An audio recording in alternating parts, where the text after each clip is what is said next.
السلام علیکم ورحمۃ اللہ وبرکاتہ۔ ایک مفتی صاحب کا فتویٰ میں نے دیکھا سوشل میڈیا پر کہ انہوں نے کہا کہ اگر ایک لڑکا لڑکی ایک دوسرے کے ساتھ راضی ہو جائے اور ایک دوسرے کو نکاح کے لیے ہاں کر دے تو اس سے نکاح ہو جائے گا، اگرچہ اس میں اور شرائط جو نکاح کی ہے وہ بعد میں بھی ہو سکتا ہے، لیکن فقط اس وعدے سے نکاح ہو گیا۔ خطبہ پڑھنا تو سنت طریقہ ہے، اس کے علاوہ جو شرائط ہیں نکاح کی، مہر وغیرہ، وہ تو بعد میں بھی ہو سکتے ہیں، لیکن فقط اس وعدے سے نکاح ہو جائے گا۔ حالانکہ یہ بات ٹھیک نہیں ہے۔ شرعی مسئلہ یہ ہے کہ نکاح میں ولی کی اجازت شرط ہے، بغیر ولی کی اجازت کے نکاح نہیں ہو سکتا، تو یہ مسئلہ ٹھیک نہیں ہے۔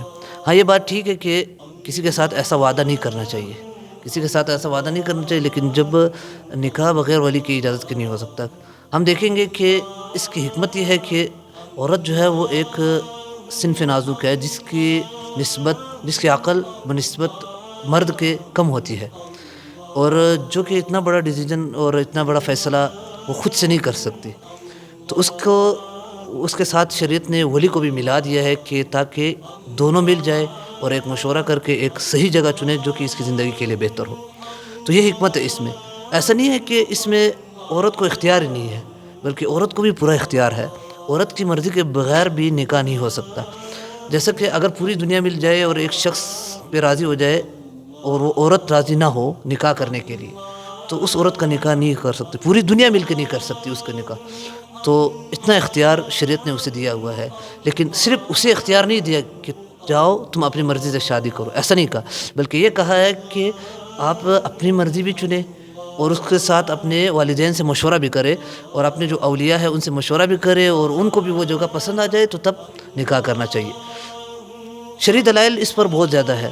شرعی دلائل اگر ہم دیکھیں تو قرآن و حدیث میں ہر جگہ نسبت جب نکاح کی ہوئی ہے تو ولی کی طرف ہوئی ہے۔ اللہ رب العالمین نے قرآن میں کہا ہے وَلَا تُنْكِحُوا الْمُشْرِكِينَ، کہ آپ اپنی بہن اپنی بیٹی کو مشرکین کے نکاح میں نہ دو۔ تو دیکھو ولی کی طرف نسبت کی ہے، خطاب کسے کیا ہے؟ ولی کو کیا ہے۔ ایسا نہیں کہا کہ عورت کو کہ آپ شادی نہ کریں، ایسا نہیں کہا، بلکہ ولی کی طرف نسبت کی ہے۔ اسی طرح فَلَا تَعْضُلُوهُنَّ حتی ان ينکحن ازواجهن، قرآن میں اللہ تعالیٰ نے فرمایا کہ جو عورت اپنے خاوند سے جس سے طلاق ہوئی ہے اس خاوند سے نکاح کرنا چاہے تو آپ اولیاء کو یہ خطاب کیا کہ آپ منع نہ کریں۔ اگر ولی کی اجازت شرط نہ ہوتی تو اللہ رب العالمین کیوں اولیاء کو کہتا کہ آپ منع نہ کریں؟ تو اس سے بھی پتہ چلتا ہے کہ ولی کی اجازت جو ہے وہ نکاح میں شرط ہے۔ اسی طرح قرآن میں باقی آیت بھی ہے وَأَنكِحُوا الْأَيَامَ، اور جگہ جگہ پہ نسبت ولی کی طرف ہوئی ہے۔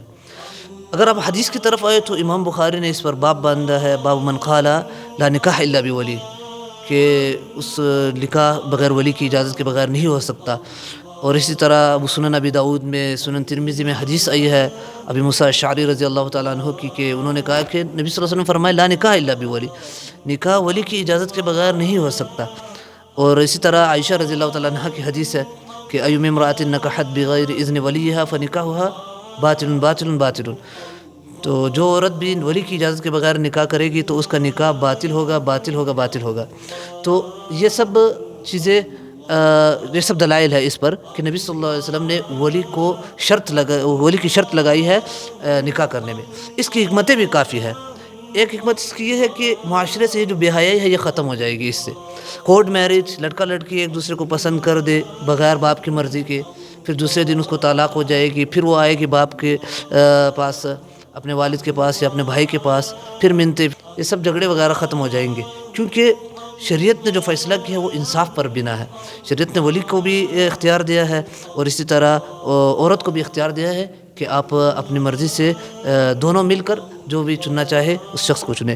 تو شریعت نے فیصلہ کیا ہے، اس سے یہ جو کورٹ میرج کا یہ جو رواج ہے یہ بھی ختم ہو جائے گا۔ اسی طرح یہ جو لو میرج وغیرہ ہے، لڑکیاں بھاگ کے شادی کر جاتی ہے تو جس سے پورے خاندان کی بے عزتی ہو جاتی ہے، اور وہ باپ جو پوری زندگی عزت میں گزارتا ہے وہ ذلیل ہو جاتا ہے اس حرکت کی وجہ سے۔